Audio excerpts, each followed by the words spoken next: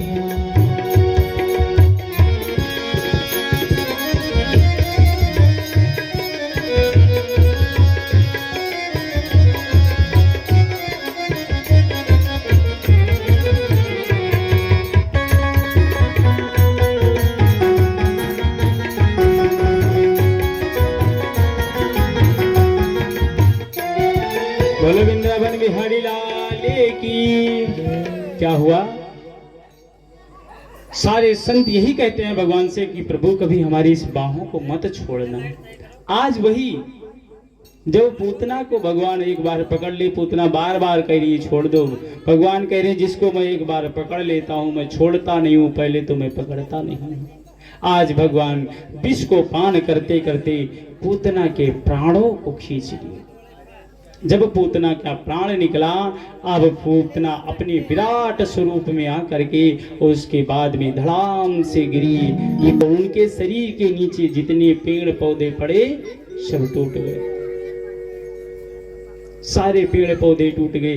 तब तक नंद बाबा मथुरा से आ रहे थे, यहाँ क्या देख रहे हैं, रास्ते में पूतना पड़ी हुई है।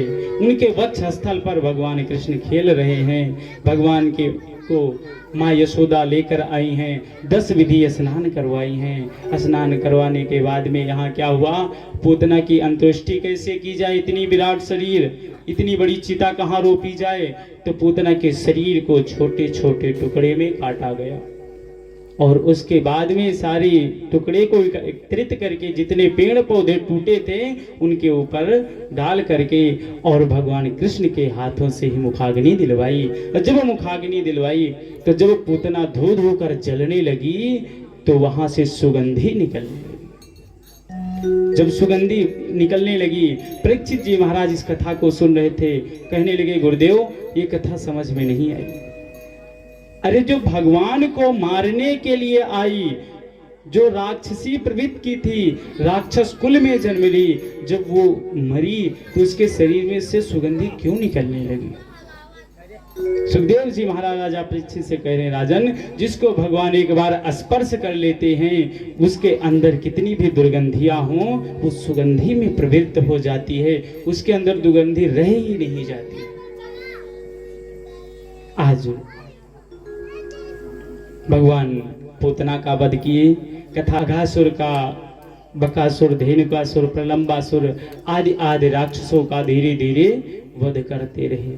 भगवान देखिए, भगवान 1 वर्ष के होने को आए, तब तक क्या हुआ, शंकर जी को पता लगा, कहे कि अरे अभी तो हम भगवान का दर्शन करने ही नहीं गए।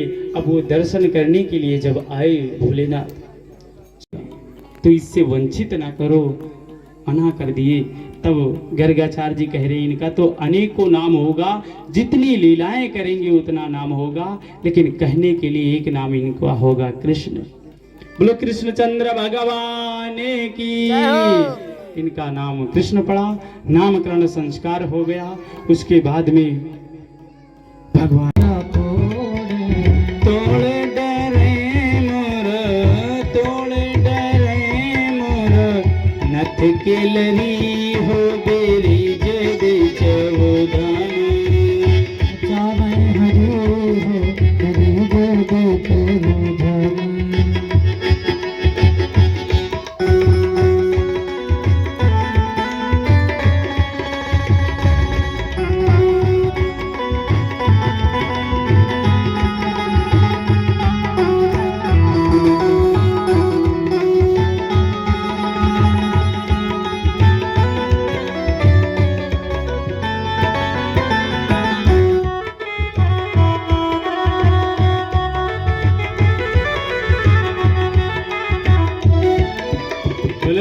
भगवान बिहारी लाल की।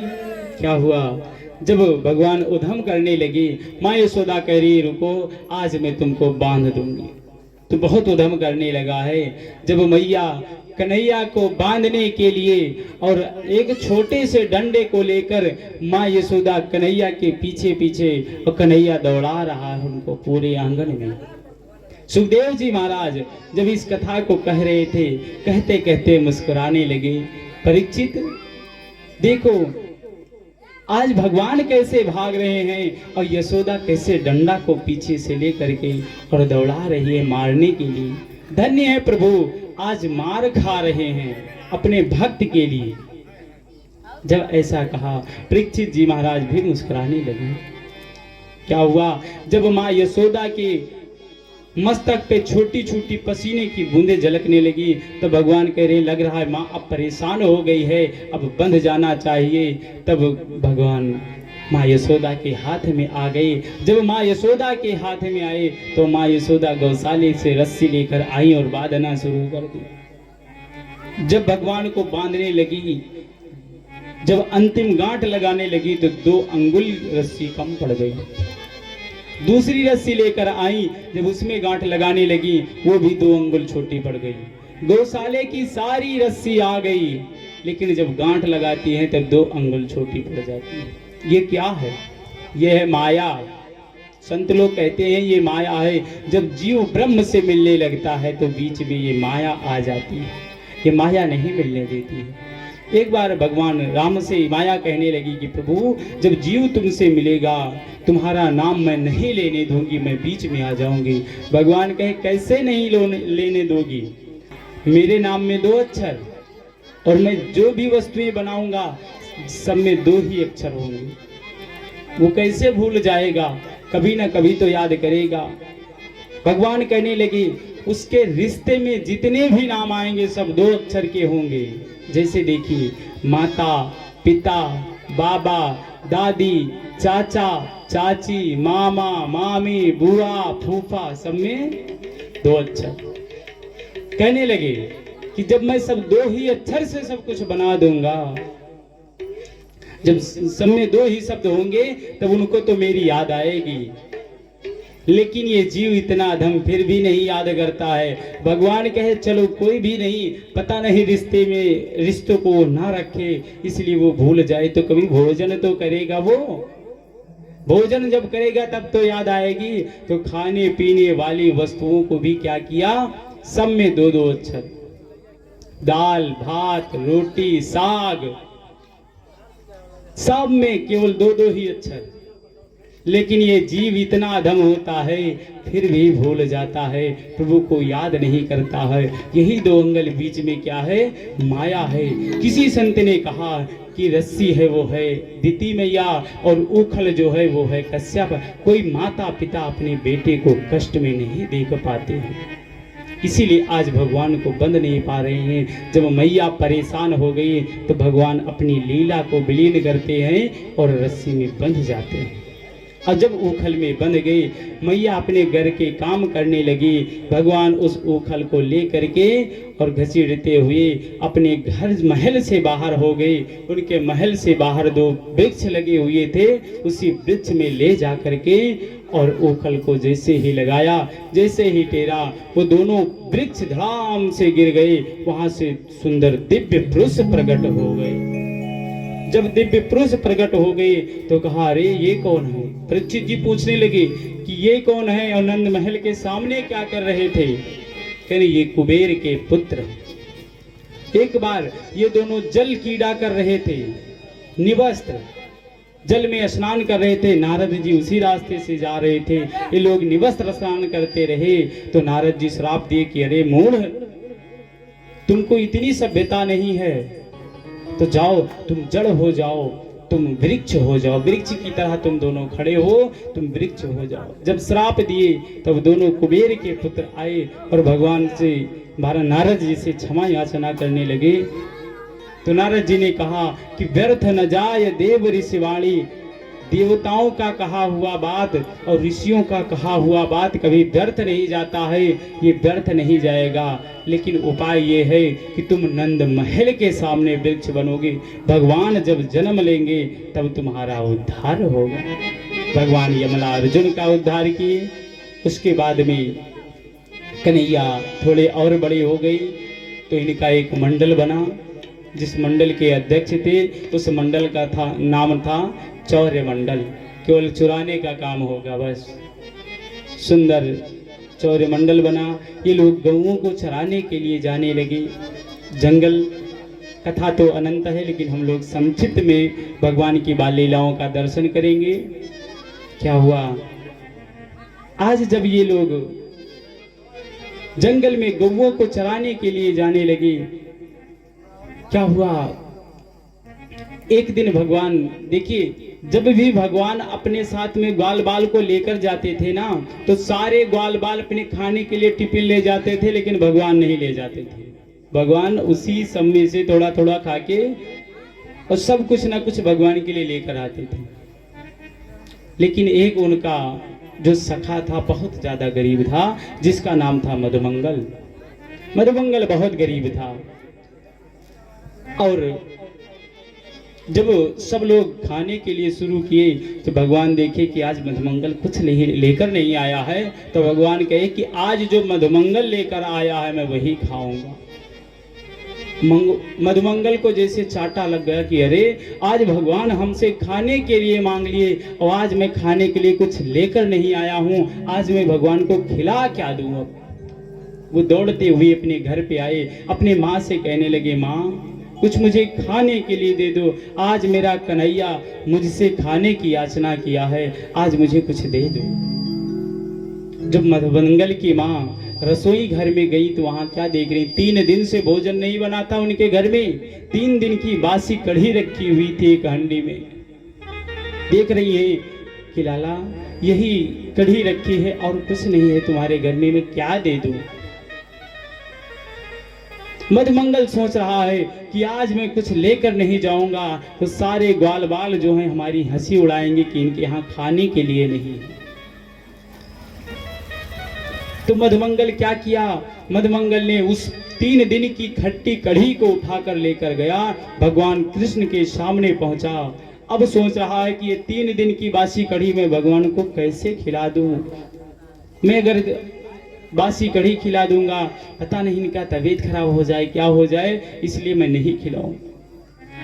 तो मधुमंगल ने क्या सोचा कि मैं इस कढ़ी को सबके सामने पान कर लूं, जिससे सब ग्वाल बाल जाने इनके यहाँ खाने के लिए था, लेकिन ये भगवान को दिए नहीं। इतनी ही बुराइयां होगी।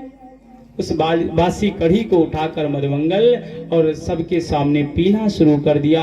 सारे कढ़ी को पान कर गया जल्दी जल्दी में, लेकिन सब अंदर नहीं जा पाया था, कुछ मुंह में ही भरा था। भगवान कृष्ण क्या करते हैं, अपने दोनों हाथों को मधुमंगल के मुंह पे जैसे ऐसे मारी, वह कढ़ी सारी बाहर, और जैसे कढ़ी बाहर आई कि भगवान मुंह चाटने लगे मधुमंगल का। मधुमंगल जब मुख को चाटने लगे, मधुमंगल के मुख को जब भगवान चाटने लगे, तो ब्रह्मा जी इस दृश्य को देख रहे थे। इस दृश्य को देख रहे थे और कहने लगे कि ये तो ब्रह्म नहीं हो सकता है, और ब्रह्म अगर है तो आज ये मुख चाट रहा है ग्वाल बालों को, ये ब्रह्म नहीं है। उनको संशय हो गया इस बात को लेकर के। तो ब्रह्मा जी परीक्षा लेने के लिए आए। परीक्षा लेने के लिए जब आए तो क्या होता था, सब ग्वाल बाल साथ में जब गऊं को चराने के लिए जाते थे, तो जब शाम हो जाती थी तो किसी एक का नंबर होता था कि आज सारी गऊं को लेकर तुम आओगे, कल तुम्हारा नंबर होगा। अब जिस दिन ब्रह्मा जी परीक्षा लेने के लिए आए, उस दिन नंबर भगवान कृष्ण का था गऊं को लाने के लिए। और जब भगवान गऊं को लाने के लिए गए थे, वहां क्या देख रहे, कोई गाय बछड़े है ही नहीं, सब गायब। जब आप ध्यान रख के और देखे तो पता चला ब्रह्मा जी लेकर गए ब्रह्मलोक में सब गाय और बछड़े। भगवान कहे कोई बात नहीं, अरे जो हम तुमको बना सकते हैं तो गाय बछड़े नहीं बना सकते हैं। जितनी गाय बछड़ों को ब्रह्मा जी ले गए थे, उतनी गाय बछड़े यहाँ तैयार, भगवान हाँक के लेकर जा रहे हैं। जब ग्वाल बाल जहां पर खड़े थे उनके पास में लेकर गए तो पता चला ग्वाल बाल गए। कहे अरे ब्रह्मा इतना बड़ा छल। कहे कोई बात नहीं, जितने ग्वाल बाल को लेकर गए ब्रह्मा जी अपने लोक में, उतने ग्वाल बाल यहाँ भगवान तैयार कर दिए और सबको सबके घर भेज दिए। ये ऐसे प्रक्रिया चलती रही पूरे 1 साल। ब्रह्मा जी कहे कि देखो, अगर ये भगवान होगा तो अपनी कोई लीला किया होगा, अगर ये भगवान नहीं होगा तो रो रो कर मर गया होगा, ग्वाल बाल के पिता और माता ये सब इनको मार डाले होंगे। चल के आज देखा जाए। और साल भर के बाद में जब ब्रह्मा जी देखने के लिए आए ब्रह्मलोक से, तो यहाँ क्या देख रहे हैं, जितने ग्वाल बाल, जितने गौ और बछड़ों को ब्रह्मलोक में चुरा कर लेके गए हैं, उतने ही ग्वाल बाल और बछड़े, ग्वाल बाल खेल रहे हैं और गाय बछड़े सब हरी हरी घास खा रहे हैं। ब्रह्मा जी जब इस दृश्य को देखे तो उनको पता चला, अरे ये तो भगवान है और हमसे बहुत बड़ी गलती हो गई, हमने भगवान की परीक्षा ले ली, चल के क्षमा याचना करनी चाहिए। जब ब्रह्मा जी क्षमा मांगने के लिए भगवान के पास आ रहे थे तो भगवान फिर अपनी लीला कर दिए। आज भगवान गायब हो गए वहां से और पहुंच गए ब्रह्मलोक में। ब्रह्मलोक में ब्रह्मा जी का रूप धारण कर लिए और द्वारपालों से कहा कि देखो, आजकल नकली ब्रह्मा बहुत घूम रहे हैं, अगर कोई कहे कि मैं ब्रह्मा हूं तो उनकी बातों का विश्वास न करना, किसी को अंदर आने मत देना। द्वारपालों से इतना कहकर ब्रह्मा का रूप धारण करने वाले भगवान जा करके ब्रह्मा के सिंहासन पर बैठ गए। और यहाँ जब आए ब्रह्मा जी तब देखे भगवान नहीं है, तो इनको लगा कि भगवान हमको क्षमा नहीं करेंगे। ब्रह्मा जी ने 40 श्लोकों में स्तुति की, भगवान क्षमा नहीं किए। ब्रह्मा जी कहे कि चलो अपने लोक को चलते हैं। भगवान अंतर ध्यान हो गए, चलते हैं अपने लोक को। जब ब्रह्मा जी अपने लोक में पहुंचे, द्वारपालों ने तुरंत रोक दिया कि अरे कहाँ जा रहे हो। ब्रह्मा जी ने कहा तुमको दिखाई नहीं देता है, रे आज अपने स्वामी को तुम रोक रहे हो। तो बोले हमारा स्वामी अंदर बैठा है और उसने कहा था कि आजकल नकली ब्रह्मा बहुत घूम रहे हैं, तुम वही नकली ब्रह्मा हो, मैं जान गया तुमको अंदर नहीं जाने दूंगा। ब्रह्मा जी कहे वाह प्रभु, क्या तुम्हारी लीला है, हमने तुम्हारी परीक्षा ली, इसकी सजा हमको ये मिली, हमारा सिंहासन ले लिए। तो भगवान सिंहासन तो वापस कर दिए, लेकिन ब्रह्मा जी को क्षमा नहीं किए। ब्रह्मा जी 40 श्लोकों में स्तुति की, लेकिन ब्रह्मा जी को क्षमा नहीं किए। और इंद्र ने भी गलती की थी, लेकिन इंद्र केवल 7 श्लोकों में स्तुति की, लेकिन इंद्र को क्षमा कर दिए थे। अभी आप लोग ये कथा सुनेंगे इंद्र की क्या हुआ। उसके बाद में भगवान तो अनेक लीलाएं करते रहते हैं। कुछ दिन बाद वहां की जो गोपियां थी वो कात्यायनी माता के मंत्र का जाप करती थी। देखिए, वो कात्यायनी माता का जाप करती थी, उनसे कहती थी कि कृष्ण मुझे पति के रूप में प्राप्त हो। ये भागवत का श्लोक है। कात्यायनी महामाये महायोगिन निधीश्वरी और नंद गोप सुतम देवी पतिम में कुरते नमः। ये भागवत जी का ऐसा श्लोक है, जिन देवियों का शीघ्र विवाह ना होता हो, इस मंत्र का अगर जाप करती हैं तो शीघ्र विवाह हो जाता है। भागवत जी में ऐसा ऐसा मूल मंत्र दिया हुआ है कि बहुत जोर से बुखार है तो उसमें ये भी मंत्र दिया गया है, उस मंत्र का आप जाप करें, कुछ ही क्षण में आपका बुखार कम हो जाएगा। किसी के पुत्र की प्राप्ति नहीं होती है तो उसमें वो भी मंत्र लिखा है, अगर उस मंत्र का आप जाप करेंगे कुछ ही दिन में भगवान की कृपा होती है। पुत्र प्राप्ति का मंत्र है। देवकी सुत गोविंदो वासुदेव जगतपते अदेहि में तनयं कृष्णा तामहं शरणं गतः। अगर इस श्लोक का अगर जाप होता है तो उनके घर भगवान की कृपा बहुत जल्दी हो जाती है, पुत्र की प्राप्ति होती है। भगवान भागवत में एक एक श्लोक, एक एक मूल मंत्र है। आज इसी कात्यायनी माता कात्यायनी का मंत्र का जाप गोपियां करती थी कि भगवान कृष्ण के रूप में, कृष्ण जो हमारे पति के रूप में प्राप्त हों। तब तक वरुण जी की शिकायत भगवान के पास में पहुंच गई कि ये जो गोपियां हैं ये जल में निवस्त्र स्नान करती हैं और जल के देवता कौन है? वरुण हैं। तो वरुण का अपमान होता है। तो वरुण ने कहा कि प्रभु हमारा अपमान होता है, इसका कोई उपाय करो। भगवान कहे ठीक है। आज जब गोपियां स्नान करने के लिए गई तो भगवान कर्दम के बिरोए पर जा करके और सारी गोपियों के वस्त्र को लेकर गए, कर्दम के बिरोए पे बांध दिए, वहीं पर बैठ के सुंदर मुरली बजाना शुरू किए। जब सुंदर मुरली बज रही है, गोपियां जब स्नान करके बाहर निकलना चाहती हैं तब क्या देख रही हैं कि अधरों पर मुरली रखी हुई है, मंद मंद मुरली बज रही है, सारे वस्त्र जो हैं उसी टहनियों पे बंधे हुए हैं, किसी के वस्त्र उनके पास नहीं है। जब ऐसा देखे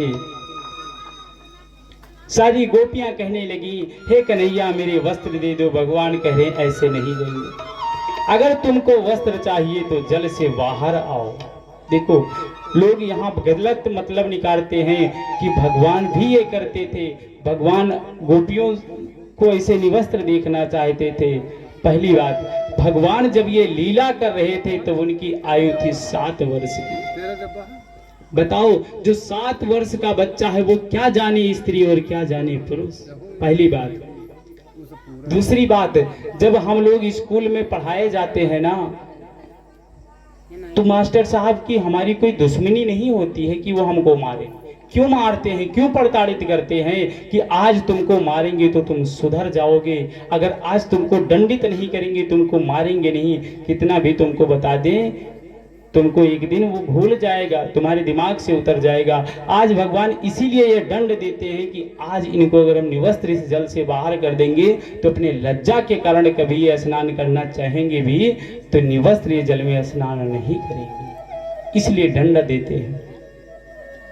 भगवान जब सारी गोपियां जल से बाहर निकल आती हैं तब वस्त्रों को दिए हैं और उनसे समझाए कि वरुण का अपमान होता है, आज से तुम लोग निवस्त्र जल में स्नान नहीं करोगे। उसके बाद में भगवान अनेक लीलाएं करते हैं।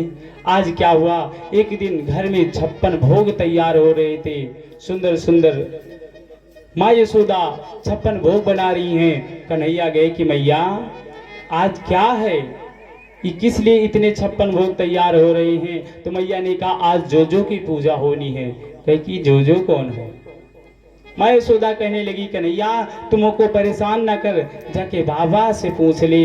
कन्हैया गए नंद बाबा से, कहने लगे बाबा ये जोजो कौन है बताओ। जब जोजो की बात आई नंद बाबा कहने लगे कि आज के दिन हम लोग इंद्र की पूजा करते हैं, जब हम इंद्र की पूजा करते हैं तो इंद्र प्रसन्न होते हैं, जब इंद्र प्रसन्न होते हैं तो जल की वृष्टि करते हैं, जब जल की वृष्टि होती है तो हमारे खेत खलिहान हरे भरे रहते हैं, इसीलिए हम लोग इंद्र की पूजा करते हैं आज के दिन। भगवान कहने लगे बाबा देखो आज मैं जिसका कहूँ उसकी पूजा करनी है आप लोग को। कन्हैया दुलारा था, सब बात मान ले, कहे ठीक है जो तुम कह रहे हो आज उन्हीं की पूजा होगी। सबके घर से 56 भोग की थाली तैयार हो गई और कन्हैया अपने देवता की पूजा करवाने के लिए चल दिया। आइए हम लोग अपने मन से गोवर्धन की पूजा करने के लिए अपने मन से देखो मन जाऊं मेरे वीर नए माने मेरो मनवा, तालियों की सेवा करते हुए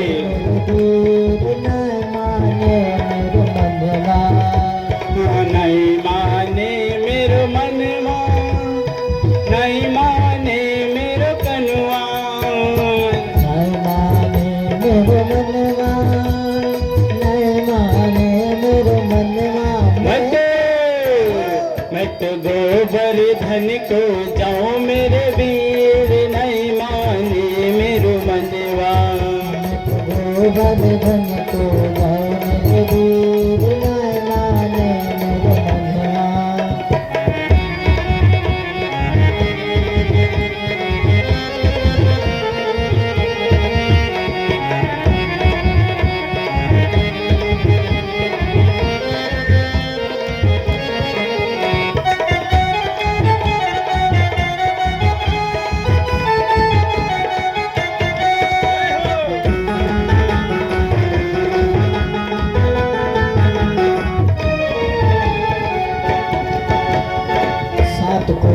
की गए परिक्रमा, सात कोस की कर परिक्रमा, सात कोस की कर परिक्रमा। सात कोस की कर परिक्रमा। जय हो मैं तो मानसी, जय जय। मानसी मैं तो मानसी गंगा नहाओ मेरे वीर, नहीं माने मेरो मनवा। गोवर्धन को जाओ मेरे वीर, न माने मेरे मनवा।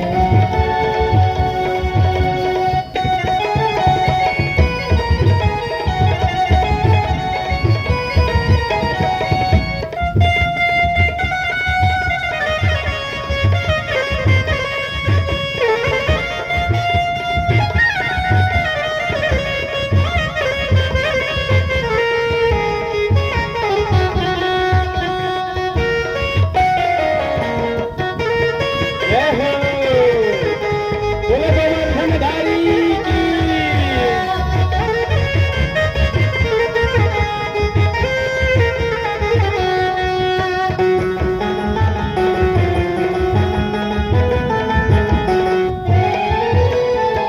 श्री गिरिराज के दर्शन करके, श्री गिरिराज के दर्शन करके, श्री गिरिराज के दर्शन करके, श्री गिरिराज के दर्शन करके, श्री गिरिराज के दर्शन करके, श्री गिरिराज के दर्शन करके। छप्पन जय हो, छप्पन जय जय। छप्पन भोग लगाओ मेरे वीर, न माने मेरा मनवा। मैं तो गोवर्धन को जाओ मेरे वीर, न माने मेरा मनवा।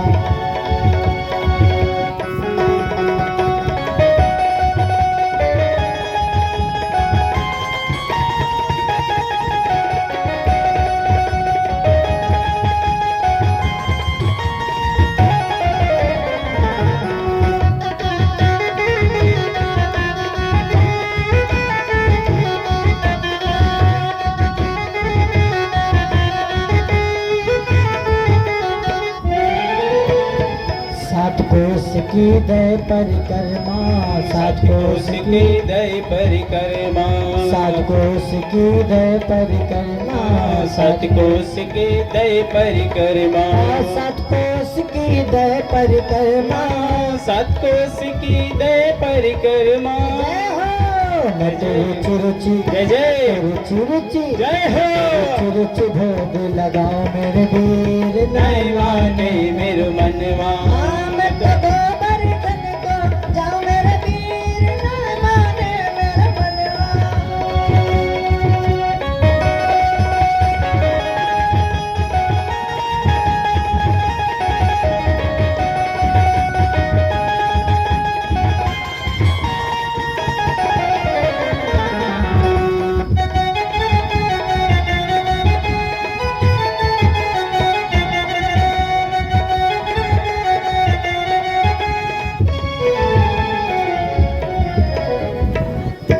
बोलो गोवर्धनधारी की। क्या हुआ, सब छप्पनों भोग की थाली को लेकर के जैसे हमारे यहाँ भैया लेकर आए हैं, छप्पनों भोग की थाली गोवर्धन के पास में पहुंच गई। जब गोवर्धन के पास में छप्पनों भोग की थाली पहुंच गई, सब लोग रख दिए। ध्यान दीजिए आप लोग कथा की तरफ। क्या हुआ, जब छप्पनों भोग की थाली रख गई तो सबसे कह रहे हैं, जितने गोकुलवासी वहां गए थे, भगवान कह रहे हैं, ये सामने जो देख रहे हो ना, पहाड़ को बता रहे हैं कि सामने जो देख रहे हो यही हमारे देवता हैं, इनको स्नान करवाओ। सब लोग कह रहे हैं, इतने बड़वार तुम्हारे देवता हैं? बोले हाँ यही हमारे देवता हैं, इनको स्नान करवाओ। अब सारे ब्रजवासी गोकुलवासी लोटा बाल्टी लेकर गए और पर्वत का स्नान करवाना शुरू कर दिया। सुबह से शाम हो गई, उस पर्वत का एक कोना भी गीला नहीं हुआ। अरे इतना विशाल पर्वत कैसे? तो भगवान वहीं पर मानसी गंगा को प्रकट की। बोले मानसी गंगा की। जब मानसी गंगा को प्रकट किए, गोवर्धन का स्नान हो गया। जब गोवर्धन का स्नान हुआ तो कह रहे अब भोग लगाया जाए। देखिए भोग कैसे लगाया जाता है। भोग जब लगाया जाता है तो आंखें बंद की जाती है कि प्रभु अब खाओ, और जब हम खाएंगे तो आप यहाँ से चले जाना, और जब आप खा रहे हो तो हम आंखें बंद कर रहे हैं, अब खा लो आप। और जैसे ही सारे गोकुलवासी अपनी आंखों को बंद किए, एक रूप में भगवान पूजा कर रहे थे और एक रूप में स्वयं को पुजवा रहे थे, वही सबके 56 भोग की थाली साफ कर दी। सबकी थाली साफ, जितने भी भोग आए थे सबको भगवान पान कर गए। जब पान कर गए, जब सब गोकुलवासियों की आंखें खोली, तब क्या देख रहे हैं, सारे बर्तन साफ हैं, धुलने का भी काम नहीं है। कह रहे, अरे तुम्हारा देवता कब से भूखा था, ये तो जूठन भी नहीं छोड़ा। बोले, जब तुम लोग खिलाते ही नहीं थे तो आज जब खाने को पाया सबकी थाली साफ हो गई। क्या हुआ, जब इंद्र को पता चला कि आज हमारी पूजा होनी थी, आज ये कृष्ण स्वयं अपने आप को पुजवा रहा। देखो, भगवान जब अपने आप को पुजवा रहे थे ना, तो इंद्र को के मन में भी अहंकार आया कि ये कृष्ण स्वयं अपने आप को पुजवा रहा है। तो क्या हुआ, आज इंद्र छल कैसे करता है, इंद्र छल ऐसे किया, मेघ से कह दिया। देखिए, जो मेघ बादल होता है वर्षा का, सबसे ज्यादा वर्षा वही करता है। अपने गांव में एक कहावत है कि मग्गक बरसे और महतारिक परसे, जे ना अघान ते ना अघाए।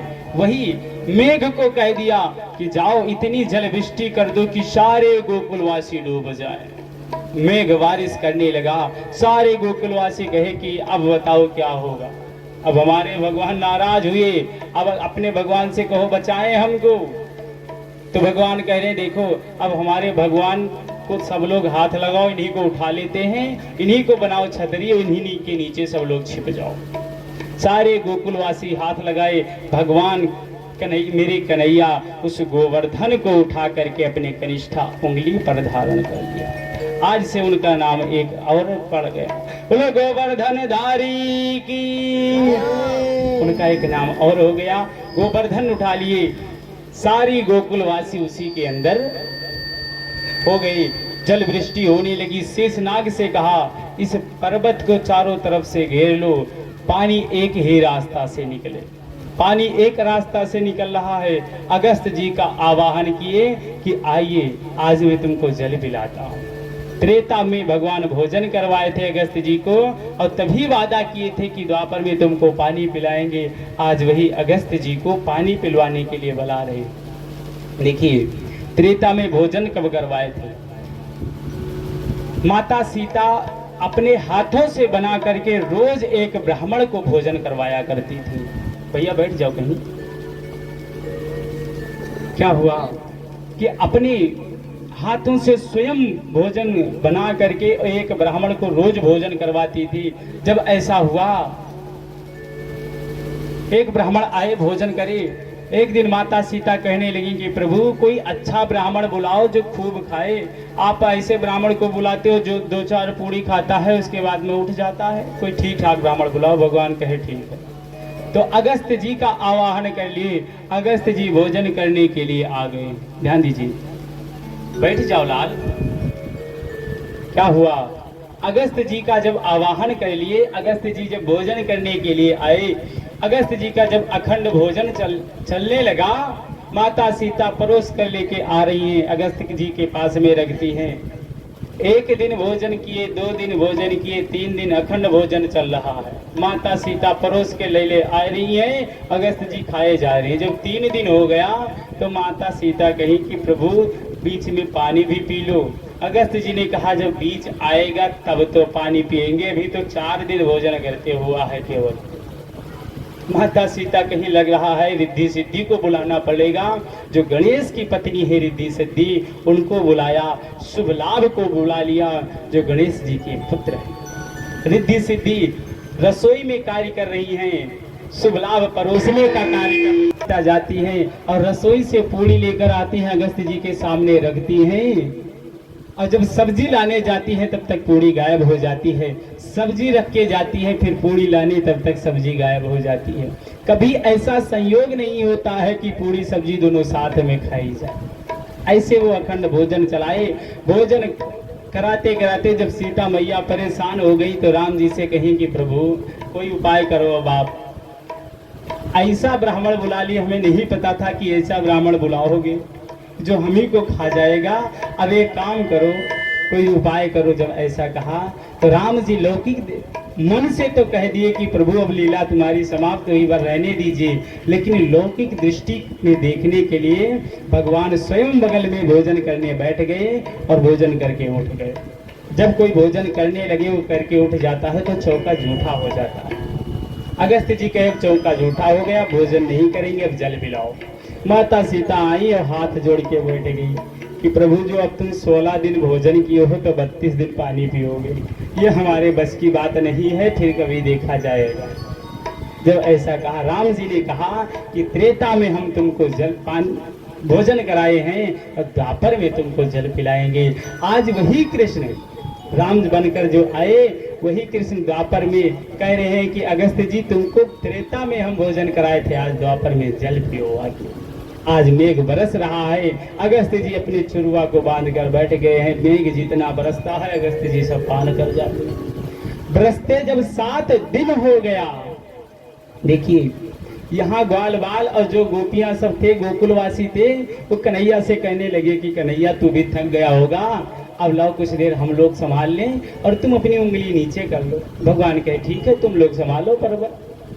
जैसे ही भगवान अपनी उंगली टेढ़ी करने लगे कि हम छोड़ें, कि तब तक जो भी लाठी डंडा लगाए थे सब तड़ातड़ टूटने लगा। जब सबकी लाठी टूटने लगी, भगवान स्वयं फिर खड़ा लेकर के गोवर्धन पर्वत को खड़े हो गए। सारे ग्वाल बाल कहने लगे कि कन्हैया ये बताओ, इतना विशाल पर्वत तुम कैसे उठा लिए? भगवान कह रहे हैं कि देखो, जब तुम लोग के घर में हम माखन खाने जाते थे तो उल्हाना लेकर आती थी हमारे घर पर, मैया यशोदा से हमको डांट खिलाती थी, हमको मार खिलाती थी। वही जो तुम लोग के यहाँ मक्खन खाते थे ना, उसी का कर्जा आज निभा रहे हैं। अगर मक्खन न खाए होते तो आज तुम लोग को कैसे बचाते? बता रहे हैं, कुछ माखन के बल भयो और कुछ गोपन करी सहाय, और श्री राधा जू के कृपा से गोवर्धन लियो उठाए। बोलो राधा रानी की। क्या हुआ यहाँ पर, जब वर्षा ऐसे शुरू रही, इंद्र ने कहा कि अगर गोकुलवासी सारे डूब गए हों तो जाकर के मेघ से कह दो बरसना बंद कर दे। यहाँ जब देखने के लिए आए तो जैसे धूल उड़ रही थी वैसे अभी भी धूल उड़ रही है। जितनी बूंदें गिरती हैं सब अगस्त्य जी पार कर जाते हैं, जमीन पे को आते ही नहीं है। तब जाकर इंद्र को पता चला, अरे ये तो भगवान है और हमने भगवान के साथ छल किया, ये हमको नहीं करना चाहिए। तो इंद्र ने 7 श्लोकों में भगवान की स्तुति की और जैसे ही 7 श्लोकों में स्तुति की, भगवान ने क्षमा कर दिया। अब यही ब्रह्मा जी 40 श्लोकों में स्तुति किए थे लेकिन नहीं क्षमा किए थे। क्यों? कारण क्या था? ध्यान दीजिए, आप लोग तो समझ पाएंगे। ब्रह्मा जी क्या किए थे? जो भी भगवान के भक्त थे उसको ब्रह्मा जी भगवान से अलग कर दिए थे, उठाकर अलग लेकर चले गए थे। लेकिन जब वही इंद्र छल किया तो जो भी यत्र तत्र थे भगवान के भक्त, उन सब को जब जल की वृष्टि होने लगी तो सारे भक्तों को भगवान से वो इंद्र ने जोड़ दिया। तो जो जोड़ने का काम करता है भगवान उसको क्षमा कर देते हैं, लेकिन जो तोड़ने का काम करता है उसको भगवान कदापि क्षमा नहीं करते हैं। आज भगवान गोवर्धन की पावन लीला किए। बाल लीला की कथा तो अनंत है। क्या हुआ, भगवान यमुना जी के काली दह में जो कालिया नाग रहता था, भगवान उस कालिंदी के तट पर गए गेंद खेले और गेंद को उसी जल में, उसी यमुना के जल में डाल दिए और फिर उस गेंद को लाने के बहाने कालिया नाग का उद्धार किए। कालिया नाग से कहे तुम रमणक द्वीप में जाकर के राज करो और तुम्हारे सर पे हमने अपना पैर चरण पादुका रख दिया है, आज से तुमको कोई कुछ नहीं करेगा। कालिया नाग का उद्धार हुआ। उस कालिंदी को स्वच्छ किए। भगवान कालिंदी को स्वच्छ करने के बाद में भगवान की अनेक लीलाएं हुई। यज्ञ पत्नियों पर कृपा किए। यज्ञ पत्नियों के ऊपर कृपा करने के बाद में भगवान महारास रचाते हैं। देखिए, ये 10वें स्कंद के 31वें अध्याय की जो कथा है ये प्राण है।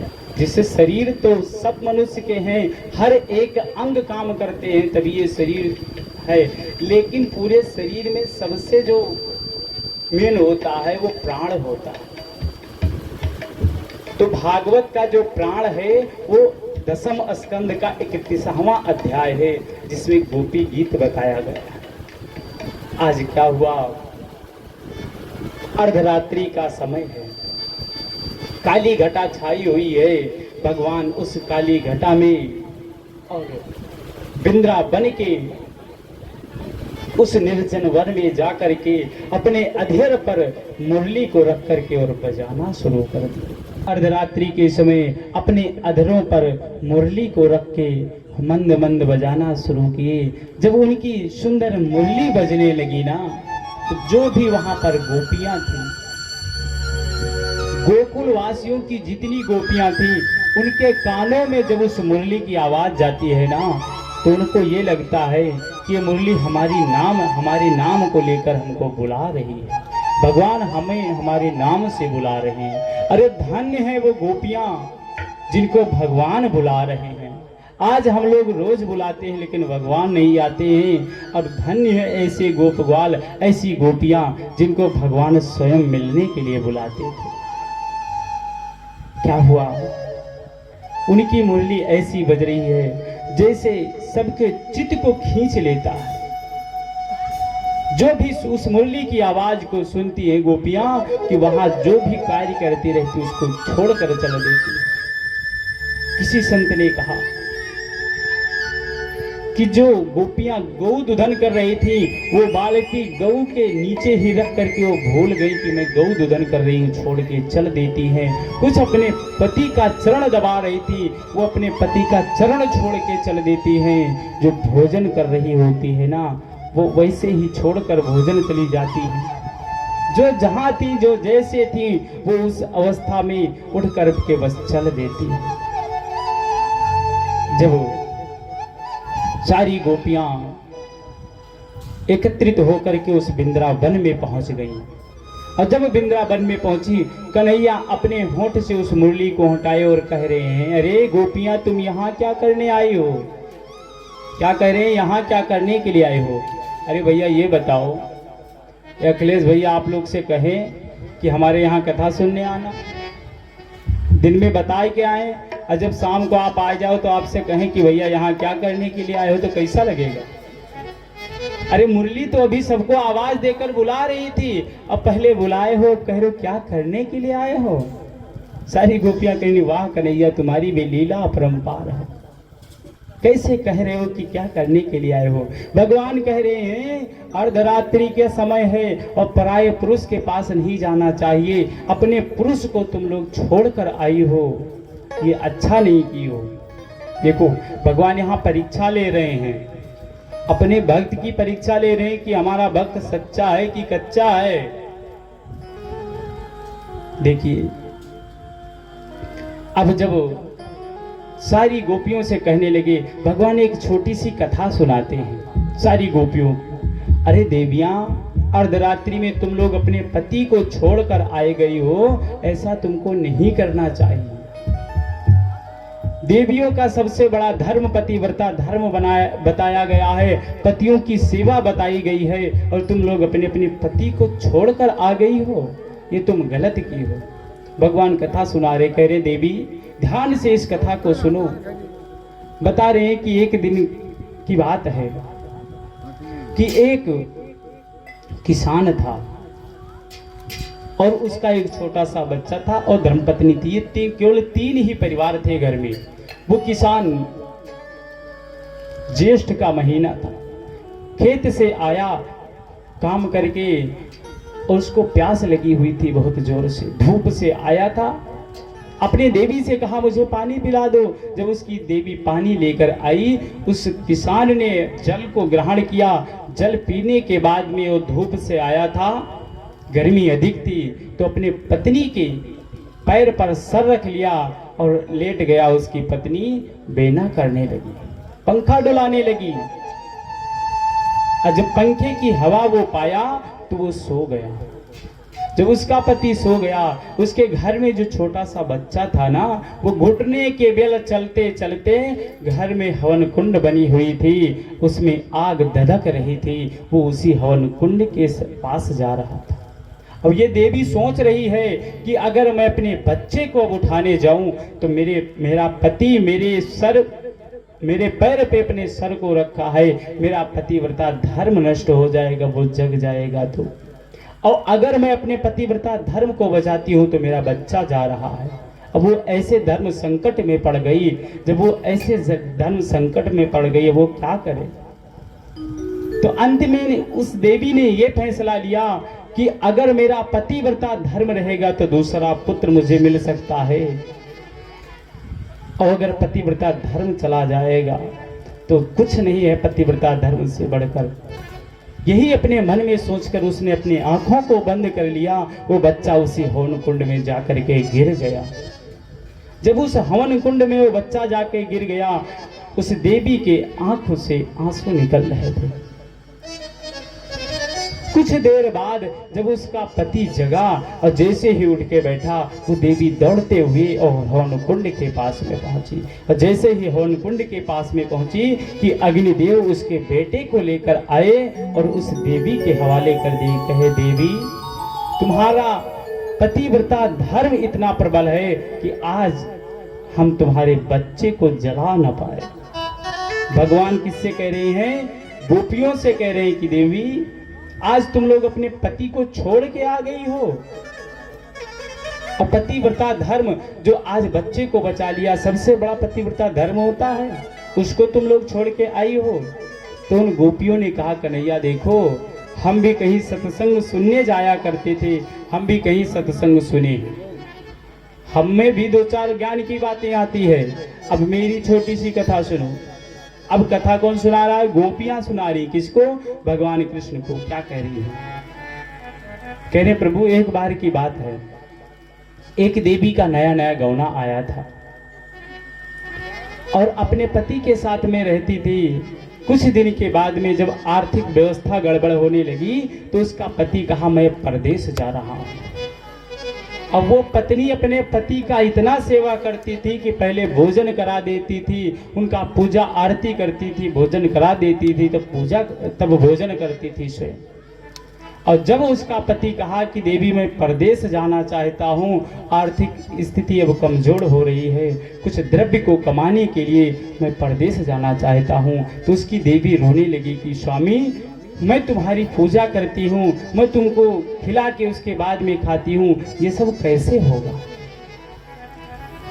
तो उसका पति कह रहा है, देवी देखो, अब आर्थिक व्यवस्था को अगर सुधारना है तो हमको परदेश जाना होगा, तो उसके लिए एक उपाय है, मैं तुमको अपनी फोटो दे देता हूँ, मैं अपना प्रतिबिंब दे देता हूँ, जिसको उसी का आप पूजा करना, उसी को भोग लगाना, उसके बाद में भोजन पा लेना, जब तक मैं आ नहीं जाता हूं। गोपियां भगवान कृष्ण को कथा सुना रही, बता रही है, प्रभु उसका पति प्रदेश चला गया और ये देवी फोटो की पूजा कर रही थी, उसी दिन से उन्हीं को भोग लगाती है, उस फोटो का, उसके बाद भी भोजन ग्रहण करती है। ऐसे नित्य प्रतिदिन चलता रहा। कुछ समय बाद जब उसका पति परदेश से घर वापस लौट कर आया तो यहाँ क्या हुआ?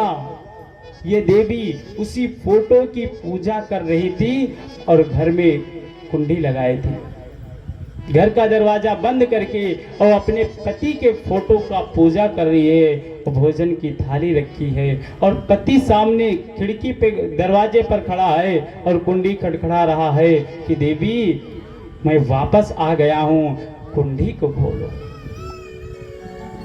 अब गोपियां कहने लगी कि प्रभु ये बताओ, जब उनका सच्चा पति आ गया था तो उस देवी को उस फोटो की पूजा करनी चाहिए कि कुंडी खोलना चाहिए?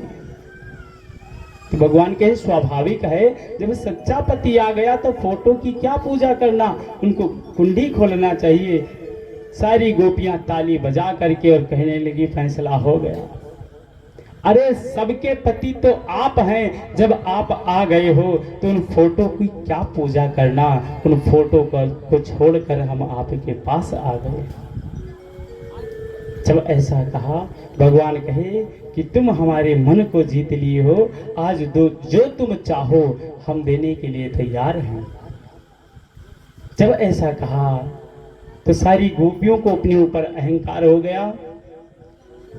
वो भगवान से कह रही है कि प्रभु मैं तुम्हारे साथ नृत्य करना चाहती हूँ, मैं नाचना चाहती हूँ। जब ऐसा कहा भगवान कहे कोई बात नहीं।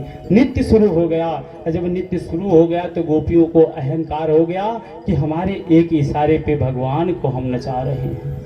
देखिए कभी अहंकार नहीं करना चाहिए, कथा में 2-3 बार बता चुके हैं। जो भी अहंकार किया उनका पतन हो गया।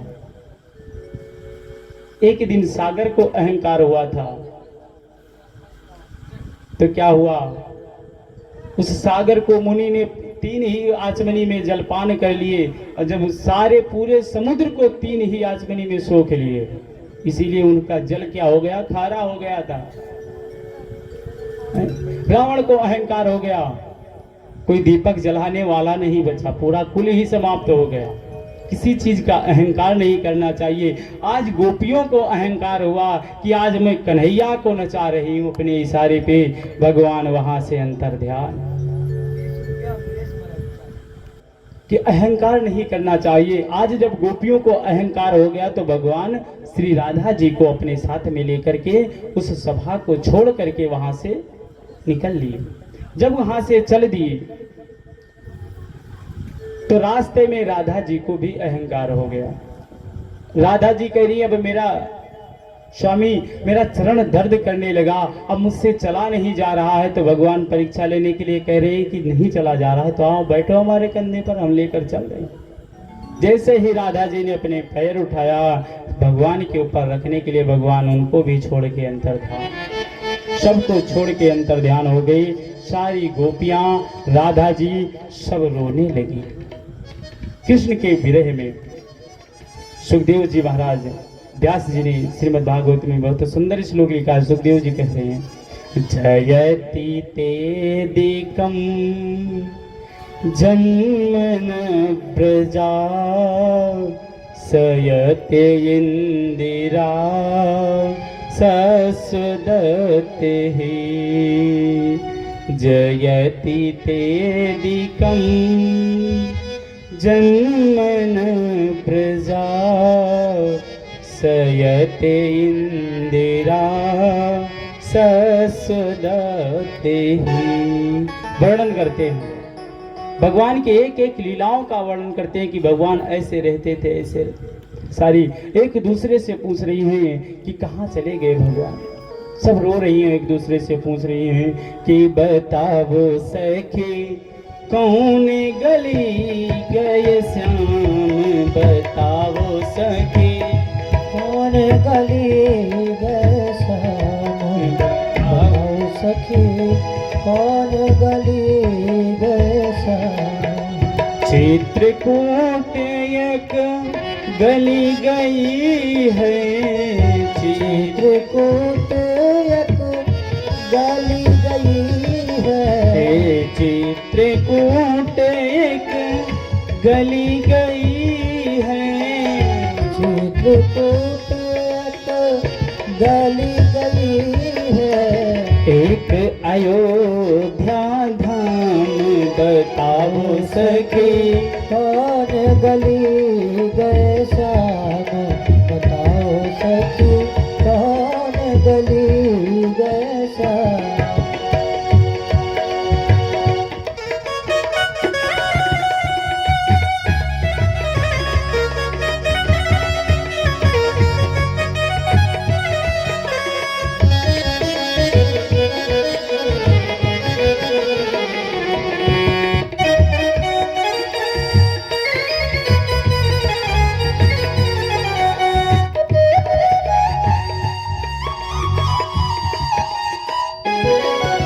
क्या करी कि दिन में न चैना रात नहीं निंदिया, दिन में न चैन रात में न नींदिया, दिन में न चैन रात नहीं निंदिया, दिन में न चैन रात नहीं नींदिया।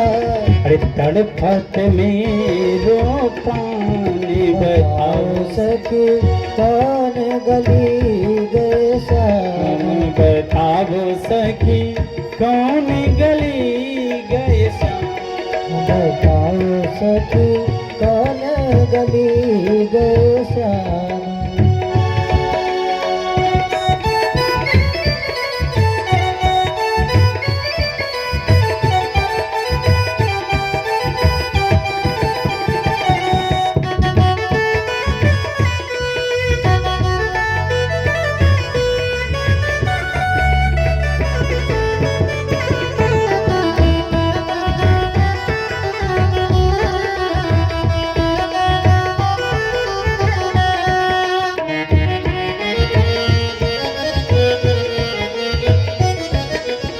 बोलो वृंदावन बिहारी लाल की।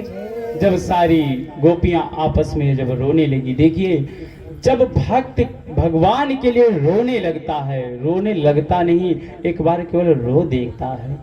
कैसे?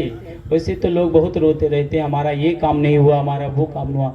ऐसे नहीं रोना, रोने का मतलब निष्काम भाव से, प्रेम वश, केवल प्रेम वश निष्काम भाव से अगर कोई अपने भगवान के लिए रो देता है ना, तो भगवान रह नहीं पाते। आज जब गोपियां रोने लगी, भगवान से रहा ना गया, वो तुरंत उसी सभा में आकर के पुनः विराजमान हो गए।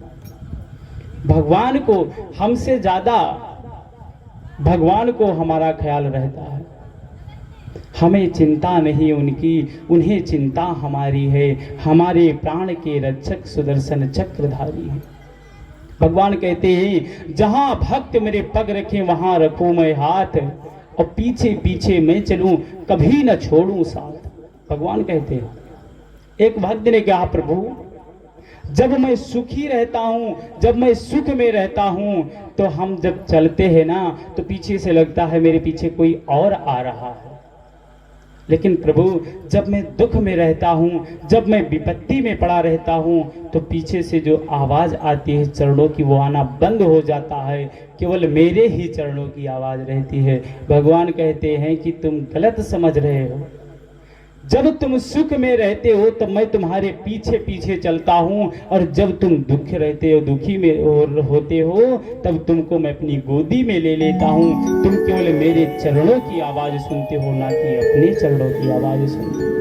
भगवान तो हमेशा साथ हैं, लेकिन कम से कम याद, मेरा भी तो कुछ फर्ज है, उनके लिए भाव तो होना चाहिए हमारे अंदर। अरे भैया हम 10 रुपए आलू लेने जाते हैं तो पहले क्या पूछते हैं, भैया भाव क्या है। 1 रुपए सामान लेते हैं तो उसका भाव पूछते हैं। और भगवान से अगर मिलना है, भगवान को पाना है, जब तक हमारे अंदर भाव नहीं आएगा तब तक भगवान कैसे मिलेंगे। बिना भाव के 10 रुपए सामान नहीं मिलता है तो भगवान कैसे मिल जाएंगे बिना भाव के। भाव तो आना चाहिए।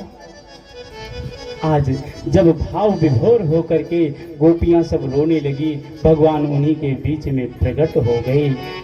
जब प्रकट हो गई, सारी गोपियों से कहा कि बताओ अब तुमको क्या चाहिए। गोपियों ने कहा प्रभु वही पुराना जो हमने कहा था आपके साथ नृत्य करने का, आप मेरे साथ नृत्य कर लीजिए। तो 2-2 गोपियों के बीच में एक एक भगवान कृष्ण प्रकट हो गए और सारी गोपियों के साथ में नृत्य करने लगे। जब सारी गोपियों के साथ में नृत्य करने लगे, भोलेनाथ इस दृश्य को देखे। जैसे ही इस दृश्य को देखे उनसे नहीं रहा गया। वह कह रहे हैं कि हम भी उस महाराज में जा रहे हैं। माता पार्वती चल दी उस महाराज को देखने के लिए। शंकर जी कह रहे हैं हम भी चलेंगे। पार्वती मैया कहने लगी बाबा देखो वहां पुरुष अलाउ नहीं है, सामने बोर्ड लगा है बाहर, पुरुष केवल कन्हैया है और कोई वहां पुरुष नहीं जा सकता है, केवल स्त्रियों की एंट्री है। बोले बाबा कह रहे कोई बात नहीं, हम स्त्री भी बनना जानते। क्या हुआ, भगवान भोलेनाथ सुंदर स्त्री का रूप क्या धारण करना, सुंदर साड़ी लपेटते हैं और वृंदावन के उस कुलीन तट पर पहुंच रहे हैं जहां सब गोपियां भगवान कृष्ण के साथ में नृत्य कर रही हैं कि एक बार भोले भंडारी बन करके ब्रज नारी वृंदावन आ गए हैं। बार भोले भंडारी बन करके ब्रज नारी वृंदावन आ गए हैं।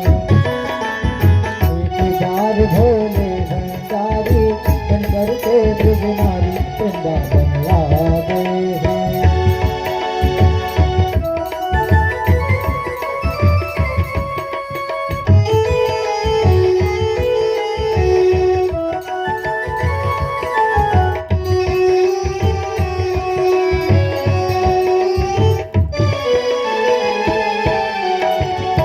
पार्वती से बोले भोले मैं भी चलूंगा तेरे संग में। पार्वती से बोले भोले ओ मैं भी चलूंगा तेरे संग में। राधा संग श्याम नाचे मैं भी नचूंगा उसी रंग में। हाँ, बंसराज भैया मुंशी जी की तरफ से भगवान की पावन कथा में 50 मुद्राएं प्राप्त हुई। भगवान कल्याण करें, माता जी रक्षा करें। राधा संग श्याम नाचे मैं भी नचूंगा उसी रंग में। हाँ, रास रचेगा ब्रज में भारी हमें दिखा दो प्यारी वृंदावन आ गए हैं। वृंदावन आ गए। हाँ, राधे श्याम विश्वकर्मा जी जो चापू झोंक के निवासी है, भगवान की पावन कथा में 20 मुद्राएं प्राप्त हुई। भगवान कल्याण करें, माता जी रक्षा करें।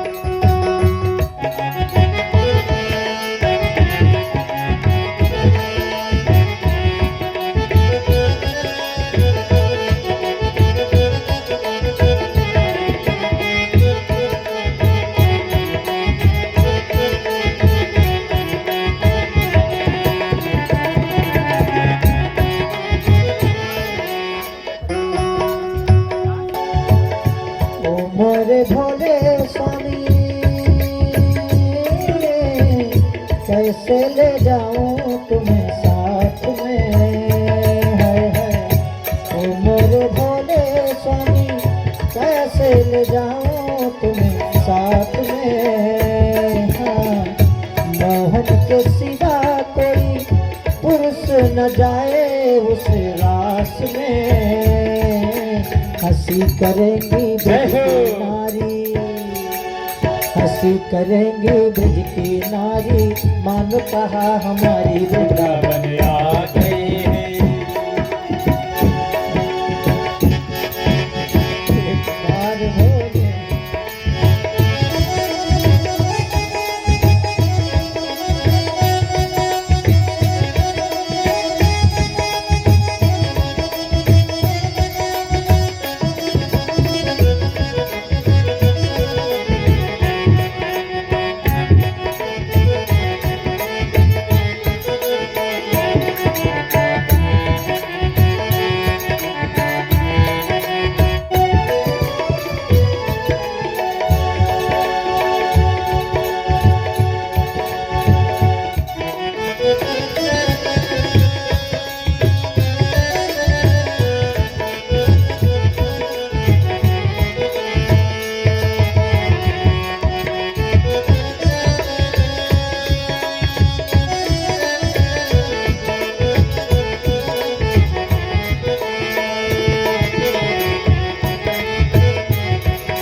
बिहारी लाल की।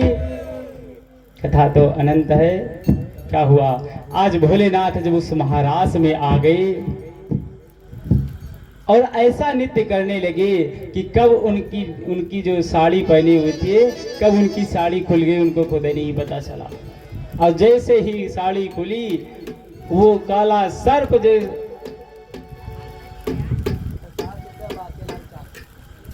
हाँ महारास में आए,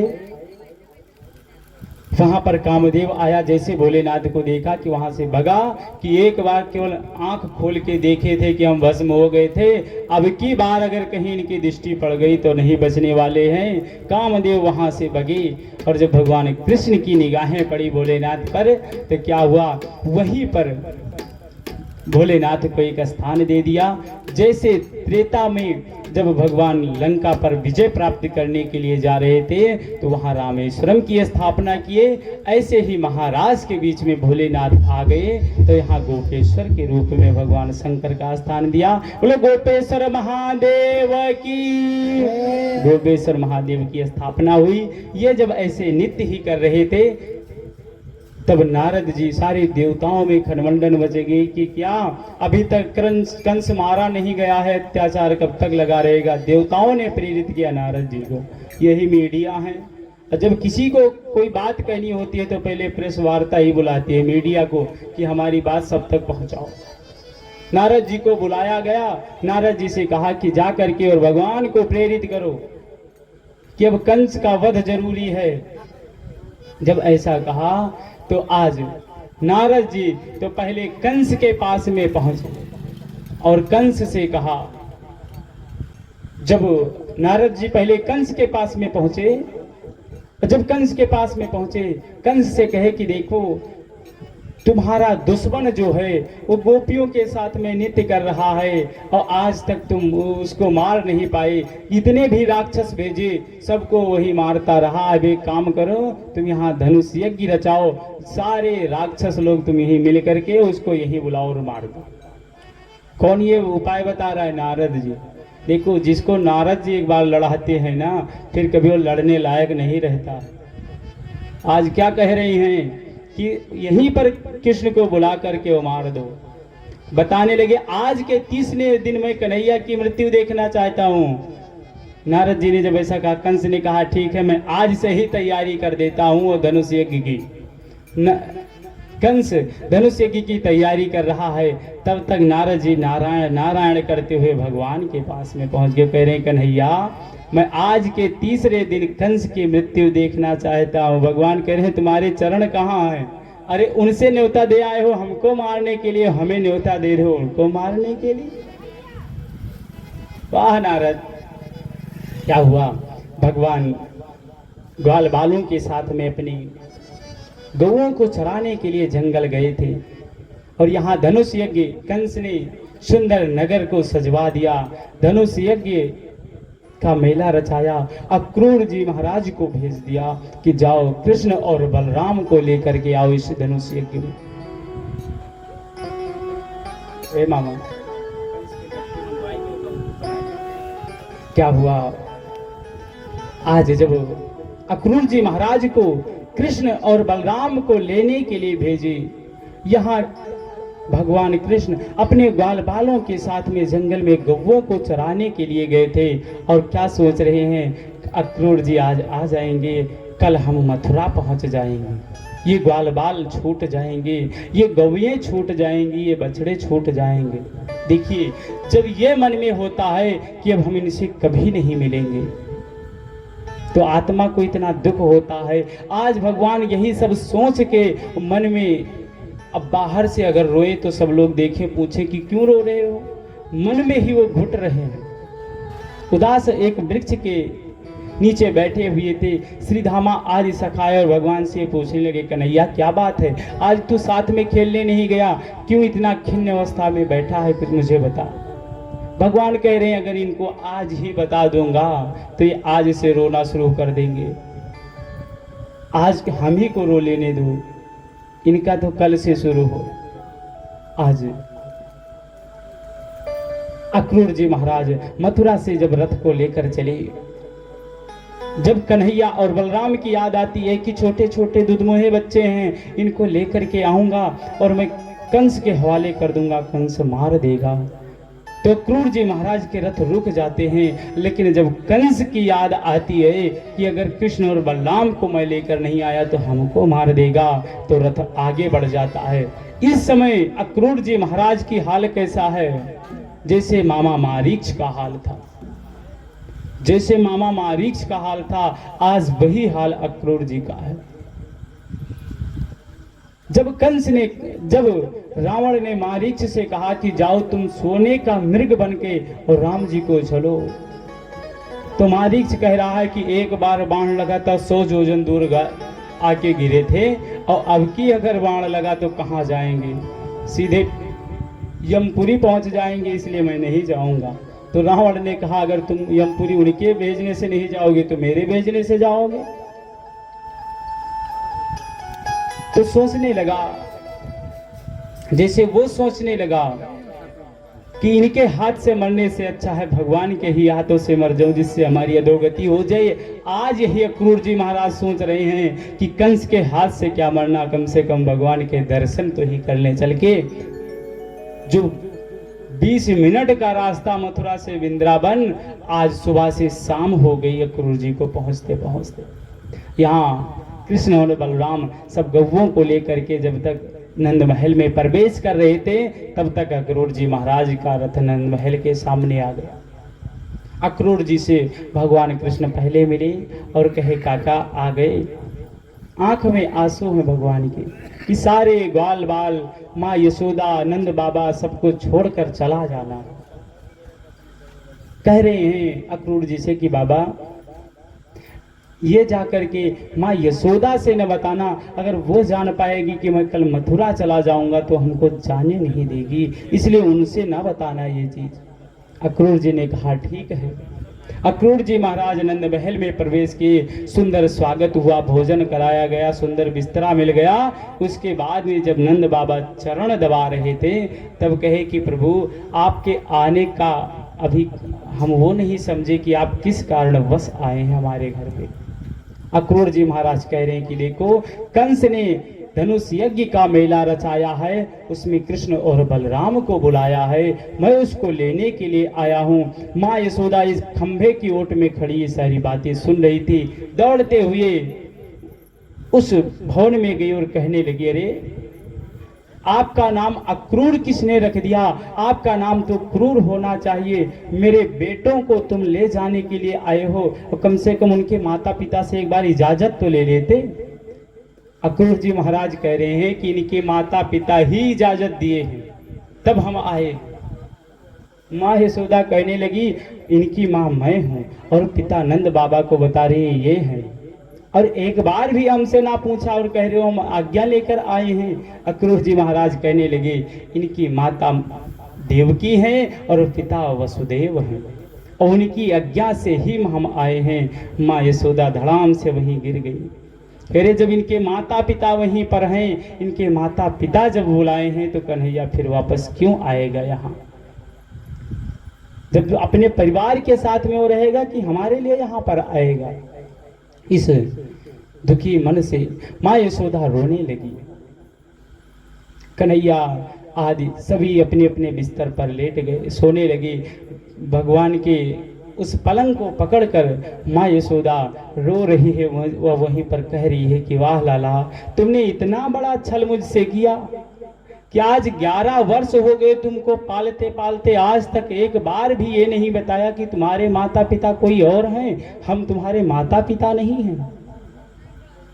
रो रो के कह रही है कि कन्हैया तूने काठानी मन में कि जीते जी मुझे कहना पड़ा कि तू नहीं मेरा लाला गोपाला, तूने काठानी मन में। रो रो कर मैया बेहाल हो गई, यही कह रही है। सुबह हुआ, जब सुबह हो गया भगवान मथुरा और जितने भी गोकुलवासी थे सबको पता चल गया कि भगवान सुबह जा रहा है। जब बताया गया सारे गोकुलवासियों को पता चल गया कि कन्हैया सुबह चला जाएगा। सारे गोकुलवासी रात में ही दरवाजे के पास में आकर के और खड़े हो गए कि मैं भगवान को जाने नहीं दूंगा। सारे गोकुलवासी आ गए, रथ को चारों तरफ से घेर लिया। भगवान जब सुबह हुई तो पहले राधा जी से मिलने के लिए गए कि जाके उनसे विदाई ले आऊं। जब राधा जी से मिलने गए, राधा जी को भी पहले पता चल गया कि भगवान आज छोड़कर चले जाएंगे। राधा जी रो रो कर कह रही हैं कि जो मैं ऐसा जानती कि प्रीत करे दुख होई, तो नगर ढिंढोरा पीटती कि प्रीत न करियो कोई। राधा जी भी रो रो के बेहाल हो गई। भगवान कहते हैं कि राधे, तुम्हें कभी मेरी याद आए तो मेरी याद में कभी रोना मत। राधा जी कहती हैं प्रयास करेंगे, लेकिन हमको ऐसा लग रहा है कि असंभव है। भगवान राधा जी से विदाई लेकर के चले हैं। जब रथ पर बैठे सारे ग्वाल बाल चारों तरफ से रथ को घेर रखे और कह रहे हैं कि कन्हैया, अगर तू जा रहा है ना तो यहाँ के लिए प्राण बचे हैं, इस प्राण को भी लेकर चला जा। अब इस शरीर से कोई मतलब ही नहीं रह गया। जहाँ तू नहीं है वहाँ किस चीज का मतलब? ये प्राण बचे हैं, इसको भी साथ लेकर चला जा। भगवान सबसे यही कहते रहे हैं कि मैं परसों वापस आ जाऊंगा, परसों वापस आ जाऊंगा। यही कह करके जब रथ आगे को बढ़ा, एक गोपी कहती है, जहां तक रथ दिखाई दिया सब लोग देखते रहे। एक गोपी दौड़ते गई और पेड़ पे चढ़ गई जब रथ नहीं दिखाई देने लगा। जब वो पेड़ पे चढ़ के रथ देखने लगी तो रो रो के इतना बेहाल हो गई थी कि उसको वहीं पर चक्कर आया। उसको लगा कि अभी मैं मर जाऊंगी। तो वो कहने लगी कि हे ब्रह्मा जी, अगर तुमको मारना है तो भी कुछ क्षण बाद मार देना, अगर अभी मारोगे तो ये होगा कि एक गोपी रो रो के मर गई लेकिन कृष्ण लौट कर नहीं आए। अभी मत मारना, कृष्ण के ऊपर कलंक लग जाएगा, अभी मेरे प्रभु के ऊपर कलंक लग जाएगा, अभी मत मारना। लेकिन जब उसकी मूर्छा कम ना हुई, अब उसको लगा कि मैं मर ही जाऊंगी, तो वहां कुछ कौवे उड़ रहे थे। उन कौवों से कहना प्रारंभ किया कि कागा ये तन खाइयो, कि चुन चुन चुगियो मांस, पर ये नयन ना खाइयो, रहे श्याम दरस की आस।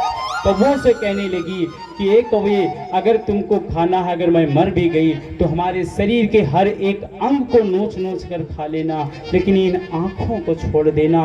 कन्हैया परसों का कह के गया है, पता नहीं परसों आ जाए तो अगर नैन रहेंगे तो मैं उनकी दर्शन कर लूंगी। कृष्ण का जिस दिन गमन मथुरा की ओर होने लगा, कि धरती का सीना फट गया और आसमां रोने लगा, कि गम भरी इस बात को जाने तू ये कैसे सह गया। फिर रो रो के सारा नगर इस तरह कहने लगा, जा रहे हो तो जाओ, ब्रज छोड़कर सबका दिल तोड़कर, प्रेम ब्रज सा कन्हैया नहीं पाओगे, हाँ नहीं पाओगे। जा रहे हो तो जाओ, ब्रज छोड़कर सबका दिल तोड़कर, प्रेम ब्रज सा कन्हैया नहीं पाओगे, नहीं पाओगे। जा रहे हो तो जाओ, ब्रज छोड़कर, प्रेम ब्रज सा कन्हैया कहाँ पाओगे। जा रहे हो तो जाओ, ब्रज छोड़कर सबका दिल तोड़कर, प्रेम ब्रज सा कन्हैया कहाँ पाओगे।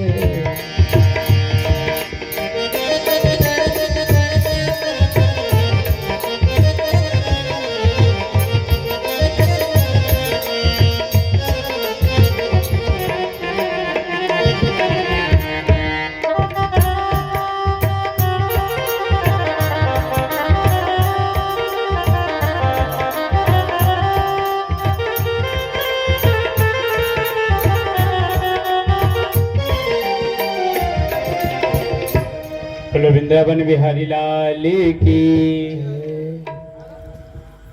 क्या हुआ, जब कन्हैया चले गए, सारे ग्वाल बाल गोपियों को छोड़ो, माँ यशोदा और नंद बाबा को छोड़ो, वहां की जो गौवे और बछड़े थे उनके आंसू नहीं रुक रहे थे, वो रोए जा रहे हैं। यहाँ क्या हुआ, यमुना जी सामने पड़ी हैं। जब यमुना जी सामने आई तो अक्रूर जी महाराज के अंदर जो भ्रम था, भगवान कह रहे अब इनका भ्रम भी मिटाया जाए। कहे कि काका आज यहीं पर पहले स्नान कर लो तो आगे चला जाए। अक्रूर जी महाराज जब यमुना जी में स्नान करने के लिए गए तो जैसे ही डुबकी लगाई तो क्या देखते हैं, जल के अंदर कृष्ण। जब बाहर आए तो रथ पर कृष्ण, जहां देखते हैं वही कृष्ण। अक्रूर जी महाराज का भ्रम मिट गया कि जिसको मैं दुधमिहा बच्चा समझता था वो तो स्वयं ब्रह्म है। उसके बाद में क्या हुआ, भगवान और उनके साथ में कुछ ग्वाल बाल और नंद बाबा आदि जो गए थे, ये जब मथुरा पहुंचे हैं तो इनके लिए रुकने की यथाउचित जहां व्यवस्था थी अक्रूर जी ने वहां छोड़ दिया। जब वहां पर छोड़े अक्रूर जी महाराज, उसके बाद में कन्हैया से सारे ग्वाल बाल कहने लगे कि कन्हैया तुम्हारे मामा का गांव हम देखना चाहते हैं कि कैसा गांव है, चल करके हमको अपने मामा के नगर का दर्शन कराओ। भगवान कृष्ण अपने ग्वाल बालों के साथ में नगर का दर्शन करने के लिए गए। जैसे राम जी और लक्ष्मण जी जनकपुर जब गए थे तो नगर भ्रमण करने के लिए जब गए तो वहां पर जनक की जो भी सखियां थी, जो माता सीता की जो सखियां थी, कुछ पुष्प को बरसा रही थी। और ऐसे ही जब भगवान मथुरा को गए, मथुरा की गलियों में दर्शन कर रहे थे तो वहां पर जो भी नर नारी थे, जो भगवान के प्रेमी थे, वो फूल बरसा रहे हैं, स्वागत कर रहे हैं। कहा गया आज मथुरा नगरिया निहाल सखियां, आज मथुरा नगरिया निहाल सखियां, सब गालन में हुए है कमाल सखियां, सब गालन में हुए हैं कमाल सखियां। हाँ पप्पू भैया जो बहननपुरवा के निवासी हैं, भगवान की पावन कथा में 20 मुद्राएं प्राप्त हुई। भगवान कल्याण करें, माता जी रक्षा करें।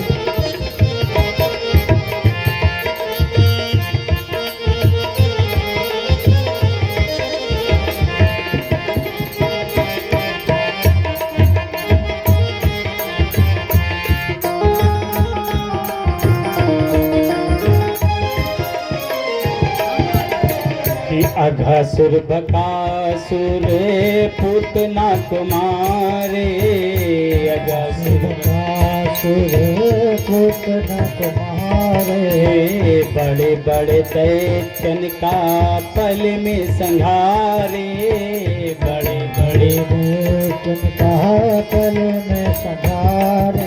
तो मामा कंस का करेंगे बुरा हाल सखियां, मामा कंस का करेंगे बुरा हाल सखियां, सब गालन माँ कोई है कमाल सखियां, सब गालन माँ कोई है कमाल सखियां।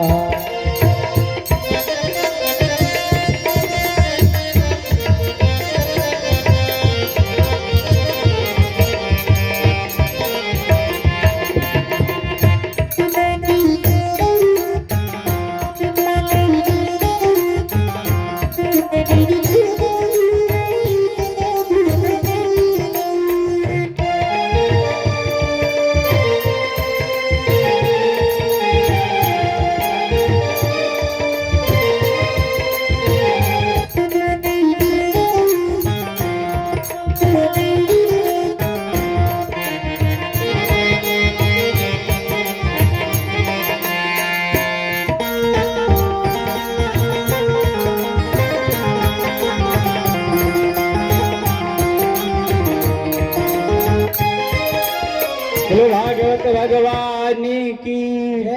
क्या हुआ, अब आरती किया जाए, कंस को मरवा दिया जाए। क्या हुआ, जब भगवान उस नगर को भ्रमण कर रहे थे, तो जैसे राम जी नगर का भ्रमण कर रहे थे, तो जागी रही भावना जैसी, प्रभु मूरत देखी तिन तैसी। ऐसे जब कृष्ण भी नगर का भ्रमण कर रहे थे, तो किसी को देखो जिनके अंदर प्रेम था तो भगवान प्रेमी के रूप में दिखाई देते हैं, जिनके अंदर वात्सल्य प्रेम था कि तो छोटा सा बच्चा है तो उनको छोटे से बच्चे के रूप में भगवान दिखाई देते थे। किसी के अंदर भाव था तो कंस का दुश्मन है यानी कि हमारा भी दुश्मन है, तो भगवान उसको काल के रूप में दिखाई देते थे। जैसे जिसके अंदर भावना होती थी, भगवान उस रूप में उस नगर वासियों को दर्शन दिए। उसके बाद में भगवान स्नान करने के लिए यमुना जी में गए, स्नान किए।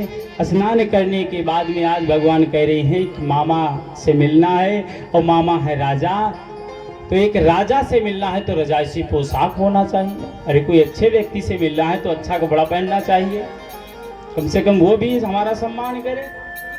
आज भगवान क्या कह रहे हैं, स्नान करने के बाद धोबी के पास में गए, धोबी से कहा मामा देखिए, जब मामा के गांव में जाओ तो सब मामे लगते हैं। क्या हुआ? कह रहे हैं कि मामा ये रजाइशी पोशाक हमको दे दो, मैं पहन लूं। धोबी ने कहा अरे गंवारी हो, तुम्हें रजाइशी पोशाक पहनने के अधिकारी हो? भगवान के अच्छा खींच के एक तमाचा मारे और उस धोबी के प्राण पखेरु उड़ गए।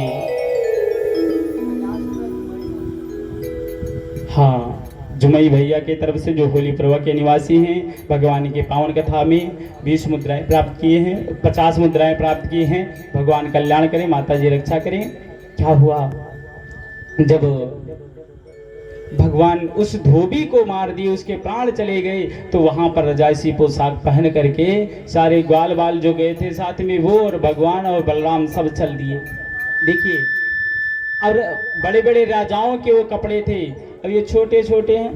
भगवान भी 11 वर्ष 56 दिन के हैं, छोटे छोटे बालक हैं, और बड़े बड़े राजाओं के कपड़े पहन लिए। तो क्या होता है, जिस रास्ते से निकलते हैं झाड़ू लगाने का काम ही नहीं है, सब साफ होते जा रहा है, इतना बड़ा वस्त्र है। तब जा करके एक दर्जी के पास में गए हैं। उस दर्जी के पास में जब गए तो कपड़े को फिट करवाए हैं। उसके बाद में सुंदर कपड़े को धारण करिए। उसके बाद में क्या हुआ, अब सुंदर कपड़े पहन लिए तो क्या होना चाहिए, अब गले में माला होनी चाहिए। तो माली के पास में गए। जब माली के पास में गए, माली ने सुंदर माला पहनाया। जब गले में माला हो गई तो क्या है, अब तिलक लगनी चाहिए, मस्तक में तिलक होना चाहिए। तो मस्तक में तिलक लगवाने के लिए क्या हुआ, एक कुब्जा जा रही थी जो कंस को तिलक करती थी रोज। और वो जब उस कुब्जा को भगवान देखे तो क्या कह रहे हैं, अरे सुंदरी किधर जा रही हो। जैसे ही कुब्जा ने इस शब्द को सुना, घूम के देखी और कहने लगी, अरे ये कौन हमको चिढ़ा रहा है, लोग हमको तिबक्रा कहते हैं, कुब्जा कहते हैं, आज तक कोई हमारा नाम नहीं जाना, और हमको सुंदरी कह के कौन पुकार रहा है।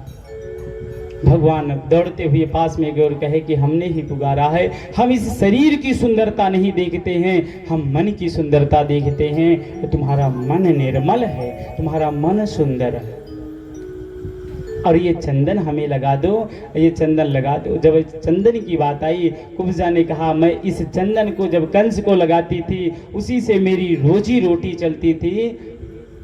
आपने हमको सुंदरी कहकर हमारे मन को मोह लिया है, हमारी चित्त को चुरा लिया है, तो ये चंदन आज मैं तुमको लगाऊंगी। कुब्जा ने उस चंदन को भगवान को लगाया और भगवान के मस्तक पे जैसे चंदन लग गई। कुब्जा के दाहिने हाथ से हाथ को पकड़ा और दाहिने अंगूठे से कुब्जा के अंगूठे को दबाया और नाभि में 2 उंगली लगाई। जैसे ही भगवान इतना किए कि वही कुब्जा सुंदरी के रूप में प्रकट हो गई। देखिए, कहने का भाव है, भगवान या फिर सुंदर लोग को ही पहचान लेते हैं, या फिर जिसको स्पर्श कर लेते हैं वो सुंदर हो जाता है। आज कुब्जा भी सुंदर हो गई। कुब्जा कहने लगी कि प्रभु, हमारी कुटिया है बगल में, और हमारे कुटिया में आपके अगर चरण पड़ जाएंगे तो धन्य हो जाएगी। प्रभु चलिए, भगवान ने कहा कि देखो अभी हम किसी दूसरे कार्य के लिए निकले हैं, किसी दिन आएंगे। जब ये कह करके भगवान चलने लगे तो कुब्जा कह रही है कि बाह छुड़ाए जात हो, कि निर्बल जान के मोही, और जिस दिन हृदय से जाओगे तो मर्द बखानब तो। अरे हाथ छोड़ के जा रहे हो, हृदय से नहीं जा पाओगे प्रभु। हम तो अपने हृदय में, अपने चित्त में तुमको बिठा लिए हैं। भगवान और आगे गए हैं, जहाँ पे धनुष रखा हुआ था, चारों मुष्टिक आदि वहां पर लगे हुए हैं, चारों मुष्टिक लगे हुए थे। चारों मुष्टिक से जाकर के कृष्ण और बलराम ने कहा कि भैया हमें कोई धनुष का प्रणाम करके वापस आ जाने दो। और चारों मुष्टिक को ये कहाँ पता था कि यही हैं, मेन नायक यही हैं। ये कई छोटे छोटे बच्चे भी प्रणाम करके वापस आ जाएंगे। और जैसे ही भगवान कृष्ण और बलराम दोनों गए धनुष के पास में, धनुष का प्रणाम करिए। प्रणाम करते ही धनुष टूट गया, और जैसे ही धनुष टूटा कि धरती अंबर सब काम पायमान हो गया, धरती अंबर कपने लगा। कंस अपने सिंहासन से नीचे गिर गया। जैसे ही नीचे गिरा कि उसका मुकुट नीचे आ गया, अनहोनी वहीं से शुरू हो गई। उसको ये आशीर्वाद मिला था, उसको यही था, शंकर जी ने जब दिया, कहा कि जिस दिन तुम्हारे इस हमारे इस धनुष का खंडन हो जाएगा उसी दिन तुम्हारे प्राण जाएंगे। आज कंस को डर लग गया कि अब तो धनुष खंडन हो गया, अब हम मर जाएंगे। देखो, अब कंस कोई काली चीज को देखता है तो उसमें कृष्ण नजर आते हैं। देखिए लिखा है कि भगवान को कैसे भी पाओ, भगवान को कैसे जपो, भगवान का नाम जपो, या प्रेम से जपो या आलस से जपो, या प्रेम से जपो या आलस से जपो, या दुश्मनी करके जपो, केवल भगवान का नाम जपो। आलस से कौन जपा? आलस से कुंभकर्ण जपता था, और प्रेम से विभीषण जपता था, और दुश्मनी से रावण और कंस जपता था। जहां भी कोई काली वस्तु दिखाई देती है, कंस कहता है कि ये कृष्ण है। अगर वो दाल खाने बैठता है, जीरा देखता है, तो उसमें कृष्ण दर्शन आते हैं। जब भगवान को ऐसे दर्शन करोगे तब भगवान को पाओगे। जब ऐसे दर्शन करने लगा, यहाँ क्या हुआ, जैसे धनुष भंग हुआ, जैसे धनुष टूटा कि चारों मुष्टिक जो लगे हुए थे भगवान कृष्ण और बलराम को पकड़ लिए, युद्ध होने लगा। भगवान चारों मुष्टिक आदि को परमधाम की गति पर पहुंचा दी, सबको मार दिए। कुबलिया पीठ नाम की पागल हाथी को लाया गया, भगवान कृष्ण और बलराम मिलकर उस हाथी को मार दिए, सारे राक्षसों का विध्वंस करके उसके बाद में कंस के पास पहुंच गए। मटकी उठा लो भैया, जाओ कंस का मार के आओ। क्या हुआ, भगवान कृष्ण और बलराम दोनों जा करके, और कंस सिंहासन पे बैठा हुआ था, कि सिंहासन के पास में गया। यहाँ से थोड़ा हट जाओ, आगे पीछे कहूँ। क्या हुआ, और जब गया सिंहासन से केश को पकड़ करके और सिंहासन से घसीट कर नीचे लेकर आया। कंस के केश को क्यों पकड़े भगवान? आज वो ये बताना चाहते हैं कि जैसे तुमने हमारी माँ के केश को पकड़ के रथ से नीचे उतारे थे ना, आज उस दिन को याद करो कि कितना दर्द हुआ होगा। तुलसीदास जी रामचरितमानस में लिखे कि जाके पगना फटी विवाई, ते का जाने पीर पराई, जाके पगना बीमारी, ते का जाने पीर पराई, जाके पग। आज भगवान ये याद दिलाना चाहते हैं कि जब ऐसे केश को पकड़ के तुमको नीचे घसीटते हुए लाए हैं, तो आज तुमको पता हुआ होगा कि कितना दर्द हुआ होगा हमारी माँ को जब रथ से तुम नीचे उतारे थे। और पटक पटक के भगवान ने कंस के वक्षस्थल पे चढ़ करके और कंस के गले को दबोच करके और उनके प्राणों का गोविंदाय नमो नमः कर दिए। कंस का उद्धार हो गया। कृष्ण बलराम की, कंस का उद्धार हो गया।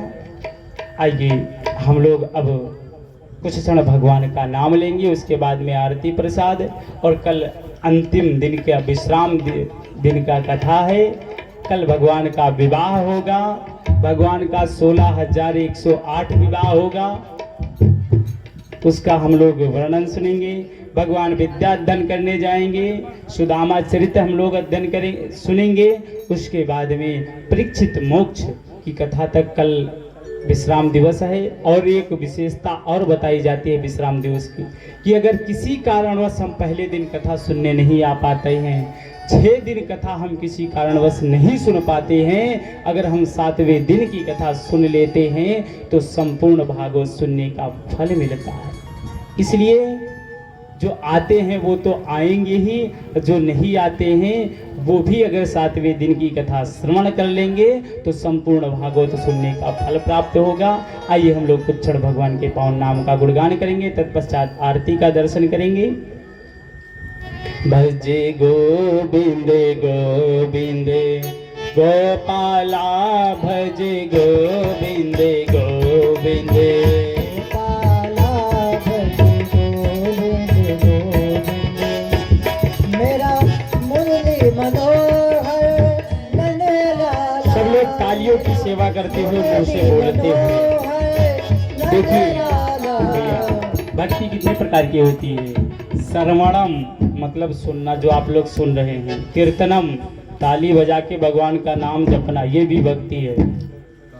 तो ताली बजा करके, ताली इसलिए बजाते हैं कि हमारे जो रेखाएं इधर उधर गड़बड़ होती है, जब हम तालियां बजाते हैं तो वो सुधर जाती है।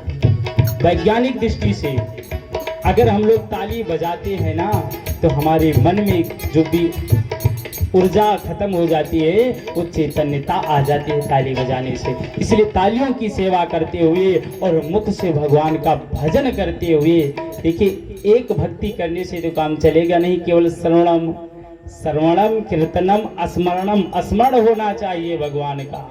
जब आप ताली बजाकर भगवान का नाम जपें तो भगवान का स्मरण करें। स्मरणम विष्णु।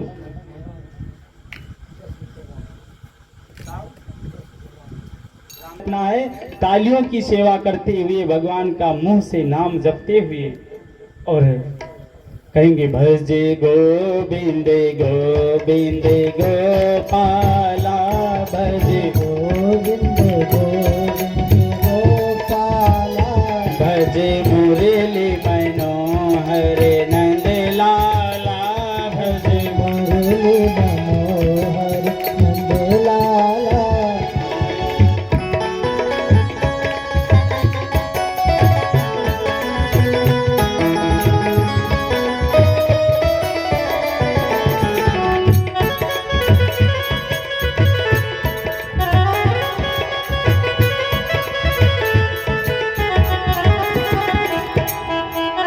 राधे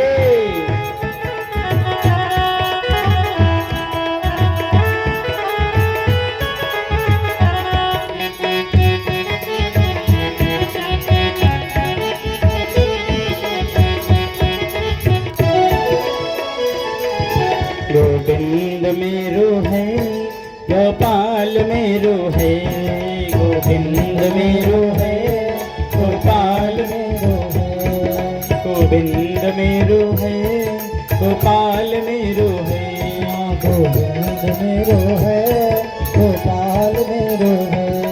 उत्तबा के बिहारी नंदलाल मेरो है, उत्तबा के बिहारी नंदलाल मेरो है। गोविंद मेरो है, गोपाल मेरो है, गोविंद मेरो है, गोपाल मेरो है, गोविंद मेरो है, गोपाल मेरो है, गोविंद मेरो है, गोपाल मेरो है। बोले वृंदावन बिहारी लाल की, बोले मुकुट मुरलिया वाले की, पारम्बा जगदम्बा भगवती की। आइए सब लोग अपने अपने स्थान पर खड़े हो जाइए और भगवान की पावन आरती का दर्शन करेंगे। आरती प्रज्वलित करिए भैया। ओम सब लोग कथा पंडाल के समीप आ जाएं और आरती का दर्शन करेंगे। आरती में कैसे खड़ा हुआ जाता है कल आप लोग को बताया गया है। सीना तान के नहीं खड़ा होना है, हाथ जोड़ के भगवान की पावन आरती में खड़े होंगे, भगवान का आरती करेंगे। ओम चंद्रमा मनसो जात सक्षो सूर्यो अजायता श्रोताद्वायुष प्राणस्य मुखादग्निरजायतः।